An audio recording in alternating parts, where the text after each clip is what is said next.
Central Empire Wrestling presents Bridge City Slam 6 live Saturday, September 7th at the Bridgeview Center in Ottumwa. Come see Jake the Snake Roberts, Buff Bagwell, former WWE Tag Team Champions Demolition, Real One Enzo Amore, The Powers of Pain, The Boogeyman, Snitsky, Jordan Grace, Cameron Brunet, and the stars of CEW. Tickets start at just $20 and include the Fan Fest from 4 to 7 p.m. Get your tickets through Ticketmaster or at the Bridgeview Center in Ottumwa. It's Bridge City Slam 6, live Saturday, September 7th at the Bridgeview Center in Ottumwa.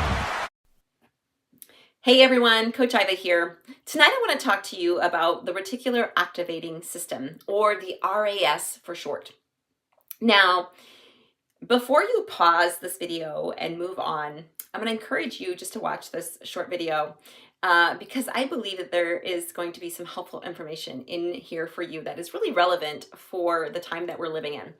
So the RAS works as a gatekeeper for our brain, essentially.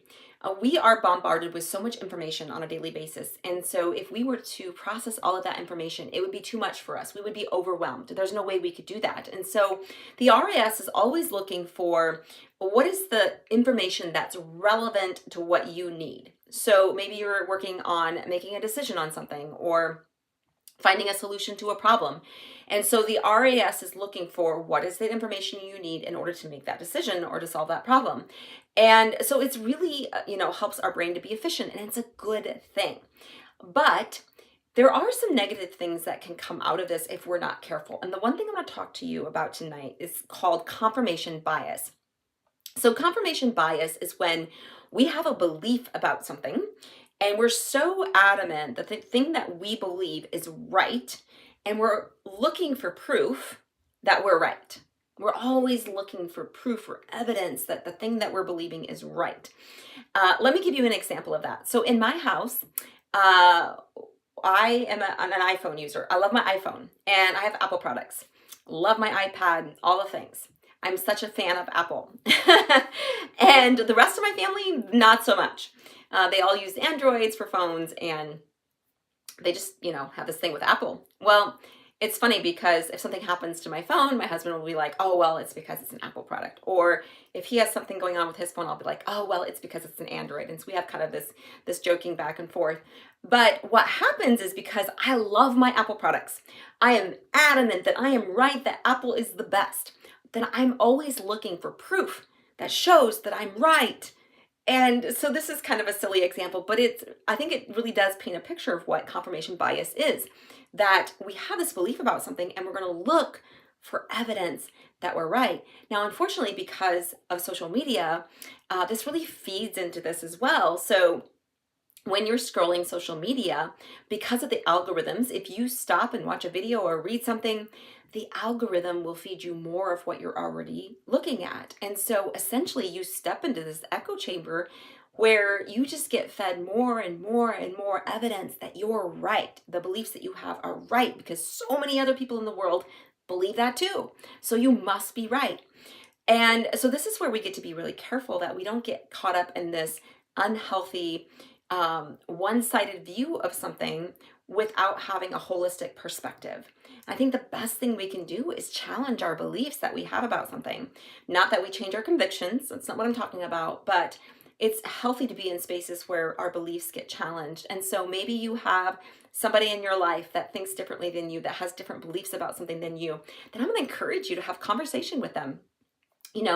Engage in healthy dialogue, ask questions, let yourself, maybe initially it'll feel uncomfortable for you, but let yourself sit in that uncomfortable tension. Don't dodge those conversations. Ask really good questions. Ask them why they believe the way that they do. And it might open up a whole new world for you. Again, not that you have to change your convictions about something, but it'll give you a more holistic perspective on, the world, or why you believe the way that you do. Or maybe you'll start to think, oh, there is a different perspective here that might be helpful for me. And so it's just really healthy to be in spaces with other people that think differently than you do. Maybe you are someone that you have felt stuck, like in your relationships, or, there's something that you're working on in your life where you've tried it before, you have this goal set for yourself, you tried it before, and you just don't make progress. You're like, I keep feeling like I'm on a hamster wheel. I'm frustrated, I'm overwhelmed, I'm tired, I want to give up. My encouragement to you is to not give up. Like, continue to put yourself in those spaces where you can grow and you can be stretched. And the best thing you can do is work with somebody who can walk with you in a way that helps you understand how your brain works.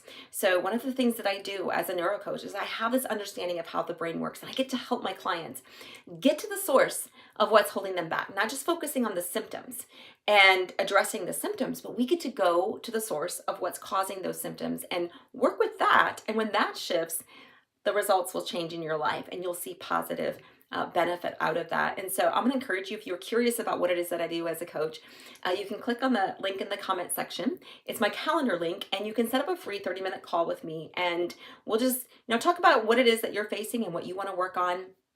And we'll just see if working with me as a coach would be helpful and beneficial for you and what you're facing. All right, thank you so much for joining me. Bye for now.